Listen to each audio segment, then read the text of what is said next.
Hi, good morning to all.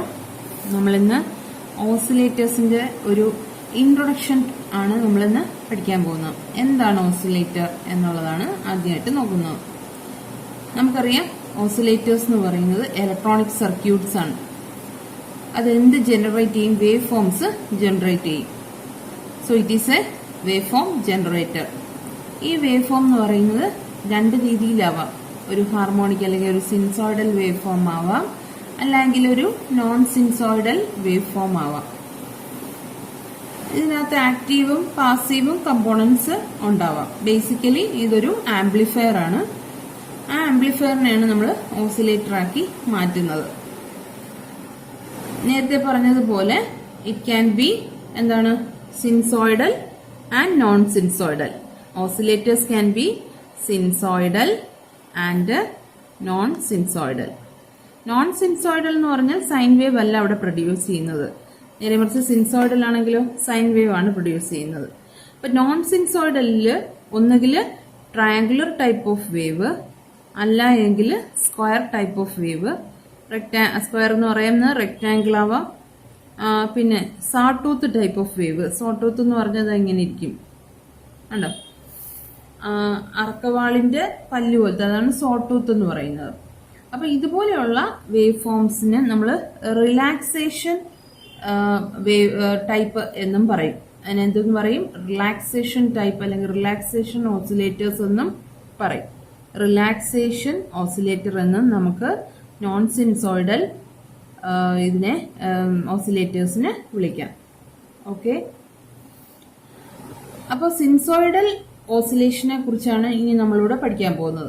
Non സിൻസോയിഡൽ oscillations ഉണ്ടാക്കുന്ന പിന്നെ സർക്യൂട്ട്സിനെ നമ്മൾ പൊതുവായിട്ട് മൾട്ടി വൈബ്രേറ്റേഴ്സ് എന്നൊക്കെയാണ് വിളിക്കുക. ഇനി നമുക്ക് നോക്കേണ്ടത് എങ്ങനെയാണ് നമ്മളൊരു സിൻസോയിഡൽ ഓസിലേഷൻ പ്രൊഡ്യൂസ് ചെയ്യുക, അല്ലെങ്കിൽ അതിന് ഏതൊക്കെ ടൈപ്പിൽ അല്ലെങ്കിൽ ഡിഫറെന്റ് ടൈപ്സ് എന്തൊക്കെയാണ് നമ്മളൊരു സിൻസോയിഡൽ ഓസിലേഷൻ ഉണ്ടാക്കുക എന്നുള്ളതിന്റെ ബ്രോഡായിട്ടാണ് ഇനി നമ്മൾ പഠിക്കാൻ പോകുന്നത്. അപ്പൊ സിൻസോയിഡൽ ഓസിലേഷൻ ഉണ്ടാക്കണമെങ്കിൽ ഒന്നുകിൽ നമ്മൾ എന്ത് ചെയ്യണം? പോസിറ്റീവ് ഫീഡ്ബാക്ക് കൊടുക്കണം. ആംപ്ലിഫയറിന് നമ്മൾ നേരത്തെ ടൈപ്പ് ഓഫ് ഫീഡ്ബാക്ക് പഠിച്ചായിരുന്നു. So in order to get a sinusoidal oscillation, two different types of principle has to be followed. ഒന്ന് ഫീഡ്ബാക്ക് ഓസിലേറ്റേഴ്സും രണ്ടാമത്തത് നെഗറ്റീവ് റെസിസ്റ്റൻസ് ഓസിലേറ്റേഴ്സ് എന്നാണ് പറയുന്നത്. എന്താണ് negative resistance oscillator? Negative resistance oscillator ഒരു ടൈപ്പ്. എന്തിനു വേണ്ടിയിട്ടാണ്? സിൻസോയിഡൽ വേവ് ഉണ്ടാക്കാൻ വേണ്ടിയിട്ട്. രണ്ടാമത്തത് ഫീഡ്ബാക്ക് ഓസിലേറ്റർ. ഓക്കെ, ഈ നെഗറ്റീവ് റെസിസ്റ്റൻസ് ഓസിലേറ്റർ നമുക്ക് വലിയ ഇമ്പോർട്ടന്റ് അല്ല. We will study feedback oscillators. Negative oscillators എന്ന് പറഞ്ഞാൽ in those circuits an increase in voltage decreases the circuit, current in the circuit. അതായത് അവിടെ വോൾട്ടേജ് ഇൻക്രീസ് ചെയ്യുമ്പോൾ കറണ്ട് ഡിക്രീസ് ചെയ്യുന്നു. ഇതിനാണ് നമ്മൾ നെഗറ്റീവ് റെസിസ്റ്റൻസ് എന്ന് വിളിക്കുക. അപ്പോൾ ഈ ആംപ്ലിഫയറിൽ അല്ലെങ്കിൽ ഈ ഓസിലേറ്ററിൽ ആക്റ്റീവ് ഡിവൈസസിൽ എന്ത് ചെയ്യുന്നു? It produces a negative resistance which cancels the positive resistance associated with the circuit and thus produce an oscillation. അതിലുണ്ടാകുന്ന നെഗറ്റീവ് റെസിസ്റ്റൻസ്, ഈ ആക്റ്റീവ് ഡിവൈസസ് എന്ന് പറഞ്ഞാൽ ട്രാൻസിസ്റ്റർ പോലെയുള്ളതിനാണ് ആക്റ്റീവ് ഡിവൈസസ് എന്ന് പറയാം. അപ്പൊ ആക്റ്റീവ് ഡിവൈസസിൽ ഉണ്ടാകുന്ന നെഗറ്റീവ് റെസിസ്റ്റൻസ് അതിലെ ആ സർക്യൂട്ടിൽ ഉള്ള പോസിറ്റീവ് റെസിസ്റ്റൻസിനെ ക്യാൻസൽ ഔട്ട് ചെയ്ത് അവിടെ ഒരു ഓസിലേഷൻ ജനറേറ്റ് ചെയ്യുന്നു. ഇതിന് എക്സാമ്പിൾ ആയിട്ടുള്ളത് ഈ നെഗറ്റീവ് റെസിസ്റ്റൻസ് വെച്ചിട്ടുള്ള ഓസിലേറ്റേഴ്സിന് എക്സാമ്പിൾ ആയിട്ടുള്ള ടണൽ ഡയോഡ് അതിന്റെ ഒരു എക്സാമ്പിൾ ആണ്. Okay, tunnel diode. Since diode is an active device, tunnel diode is an example. Then UJT, uni junction transistor കേട്ടിട്ടുണ്ട്, ഗൺ ഓസിലേറ്റർ, ഇതെല്ലാം ഇതിന് എക്സാമ്പിൾ ആണ്. So we will study in detail the feedback sinusoidal oscillator. Okay, ആ feedback sinusoidal ഓസിലേറ്റേഴ്സിൽ as you know it consists of two building blocks. Main two building blocks ആണുള്ളത്.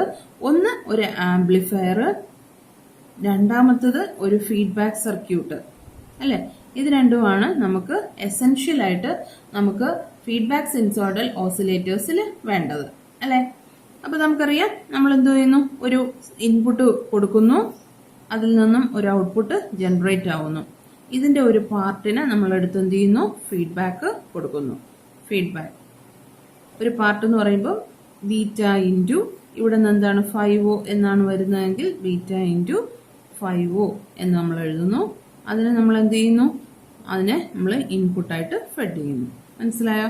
ഇപ്പൊ 5S എന്ന് പറയുന്ന സിഗ്നൽ നമ്മൾ ആക്ച്വലി നമ്മളിവിടെ കൊടുക്കില്ല. സിഗ്നൽ കൊടുക്കാതെ തന്നെ ഇതിൽ കൊടുക്കുന്ന DC പവർ സപ്ലൈനെ എന്താക്കി മാറ്റുന്നു, ഓസിലേഷൻസ് ആക്കി ഇവിടെ ഔട്ട്പുട്ടിൽ കിട്ടുന്നതിനെയാണ് നമ്മൾ ശരിക്കും ഓസിലേറ്റർ എന്ന് പറയാം. അപ്പൊ 5S എന്ന് പറയുന്ന ഒരു ട്രിഗറിംഗ് പൾസോ ഒരു ഇൻപുട്ട് സിഗ്നലോ ഒന്നും നമ്മൾ ഇതിന്റെ ഉള്ളിലേക്ക് കൊടുക്കാറില്ല. ബട്ട് നമ്മൾ എന്ത് ചെയ്യുന്നു, അത് മനസ്സിലാക്കാൻ വേണ്ടി ഒരു 5S എന്ന് പറയുന്ന ഒരു സംഭവം നമ്മളിവിടെ വരച്ചിരിക്കുന്നേ ഉള്ളൂ. ഓക്കെ, അപ്പൊ ആക്ച്വലി 5I എന്ന് പറയുന്നത് എന്തായിരിക്കും, ബീറ്റ ഇൻറ്റു 50 എന്ന് പറയുന്ന അല്ലെങ്കിൽ ഫീഡ്ബാക്ക് തന്നെയാണ് നമ്മളിവിടെ ഓസിലേറ്ററിന്റെ കേസിൽ ഇൻപുട്ടായിട്ട് ഫെഡ് ചെയ്യുക. Why? Because 5S is not present there. അപ്പോൾ അത് 5 ഔട്ട് ആയിട്ട് പുറത്തു വരും. നമുക്കറിയാം 5O എന്ന് പറയുന്നത് എന്ത് തന്നെയായിരിക്കും, 5A ഇൻറ്റു 5I. എ എന്താണ്, it is the open loop gain ആണ് എ എന്ന് പറയുന്നത്. ഓക്കെ, അപ്പോൾ ഇതിന്റെ ഒരു പാർട്ട് ഇതിനകത്തേക്ക് ഫെഡ് ചെയ്യുന്നു. ഇതാണ് ഇതിന്റെ മെയിൻ ആയിട്ടുള്ള ബിൽഡിംഗ് ബ്ലോക്കുകൾ എന്ന് പറയുന്നത്. ഓക്കെ, അപ്പോൾ നമുക്കറിയാം ഈ different type of feedback network നമ്മൾ ഇതിനകത്തേക്ക് യൂസ് ചെയ്യുന്നുണ്ട്. വേരിയസ് ഓസിലേറ്റേഴ്സ് ഉണ്ടാക്കാൻ വേണ്ടി നമ്മൾ ഡിഫറെന്റ് ടൈപ്പ് ഓഫ് ഫീഡ്ബാക്ക് നമ്മൾ ഇതിന് കൊടുക്കുന്നുണ്ട്. അത് ആംപ്ലിഫയറിന്റെ വ്യത്യാസം അനുസരിച്ചാണ്. ചിലപ്പോൾ ഒരു ആംപ്ലിഫയർ, ഒരു കോമൺ ആയിട്ടുള്ള ആംപ്ലിഫയർ എന്ത് ചെയ്യും, നമ്മൾ കൊടുക്കുന്ന ഇൻപുട്ട് സിഗ്നലിന് കറക്റ്റ് 180 ഡിഗ്രി ഇൻവേർട്ടഡ് ആയിട്ടായിരിക്കും നമുക്ക് ഔട്ട്പുട്ടായിട്ട് കിട്ടുക. അന്നേരം നമ്മൾ ഫീഡ്ബാക്ക് കൊടുക്കുന്ന ഈ ഒരു സർക്യൂട്ടിന് ഒരു ജോലി ഇവിടെ ഉണ്ട്. ഇതിന് പോസിറ്റീവ് ഫീഡ്ബാക്ക് ആണ് നമ്മൾ ഒരു ഓസിലേറ്ററിൽ കൊടുക്കുക എന്ന് പഠിച്ചു. സോ പോസിറ്റീവ് ഫീഡ്ബാക്കിന്റെ ടൈമിൽ ഔട്ട്പുട്ടും ഇൻപുട്ടും ഇൻ ഫേസ് ആയിരിക്കണം എന്ന് പറഞ്ഞു. അപ്പൊ നമ്മൾ ആസ് സച്ച് ഈ സിഗ്നലിന് ഇങ്ങനെ തന്നെ എടുത്തു കൊടുത്താൽ it is automatically 180 degree out of phase ആയിട്ടാണ് നമുക്ക് ഔട്ട്പുട്ടിൽ വന്നിരിക്കുന്നത്. അതിന് എന്ത് ചെയ്യുക, ആസ് സച്ച് എടുത്ത് കൊടുത്തു കഴിഞ്ഞാൽ it is out of 180 phase by 180 degree. പക്ഷെ ഫീഡ്ബാക്കിൽ, പോസിറ്റീവ് ഫീഡ്ബാക്കിൽ നമ്മൾ എന്താ പറഞ്ഞേക്കുന്നത്, പോസിറ്റീവ് ഫീഡ്ബാക്കിൽ നമ്മൾ പറഞ്ഞിരിക്കുന്നത് ഔട്ട്പുട്ടും ഇൻപുട്ടും, output and input should be in phase എന്നാണ് പറഞ്ഞിരിക്കുന്നത്, അല്ലെ? എന്തായിരിക്കണം, ഇൻ ഫേസിലായിരിക്കണം. There should be no phase difference. അങ്ങനെ വരുമ്പോൾ ഈ ഫീഡ്ബാക്ക് കൊടുത്തിരിക്കുന്ന സർക്യൂട്ടിനകത്ത് there should be some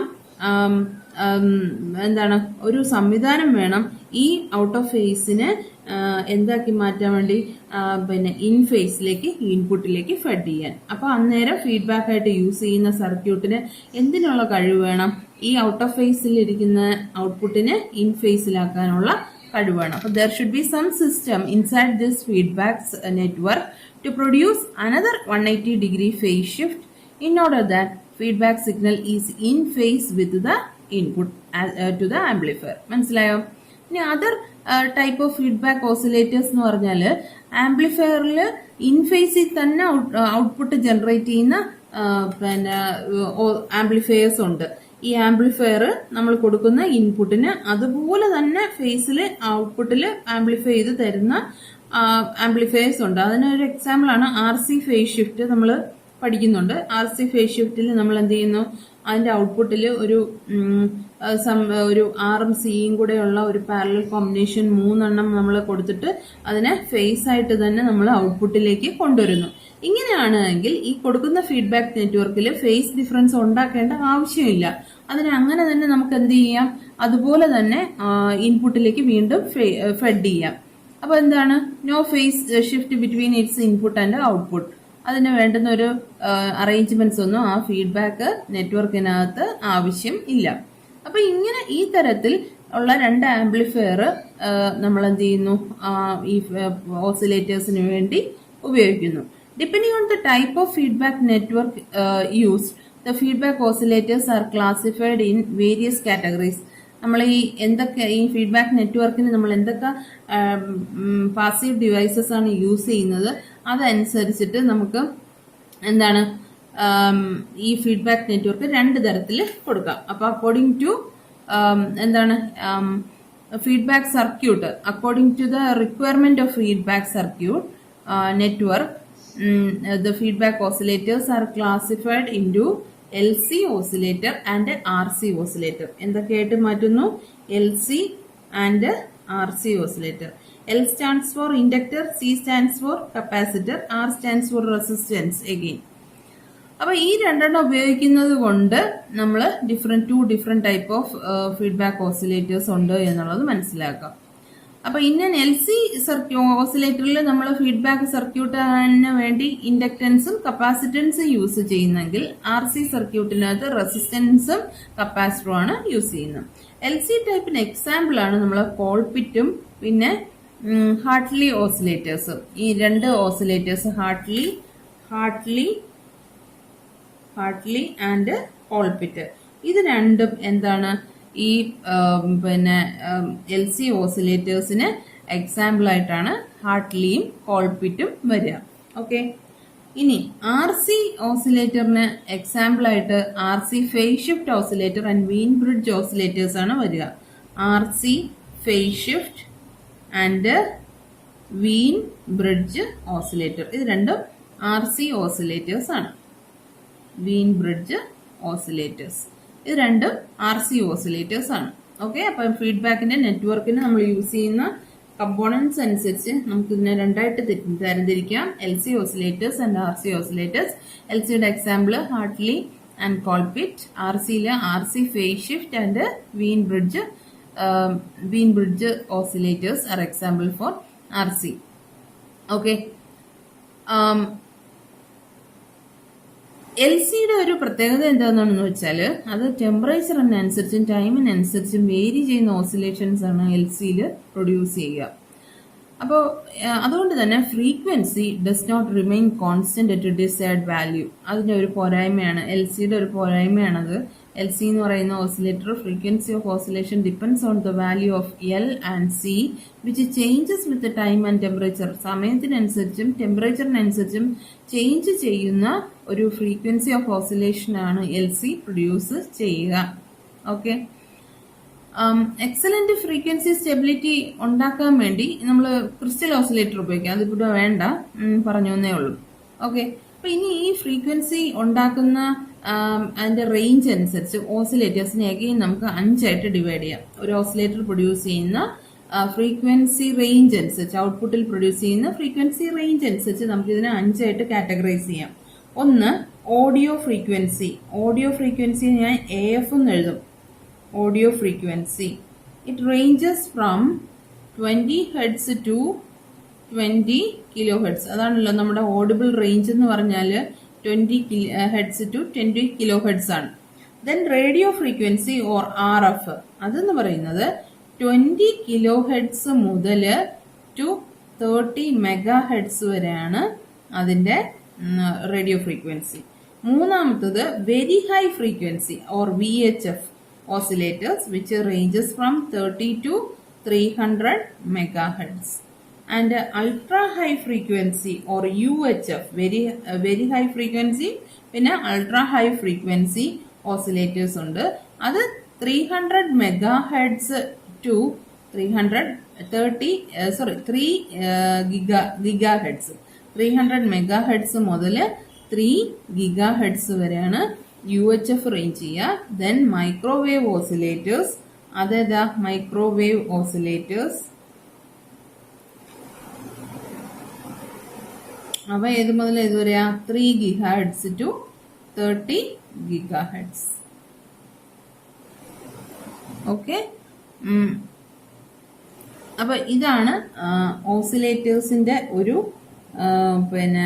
introduction എന്ന് പറയുന്നത്.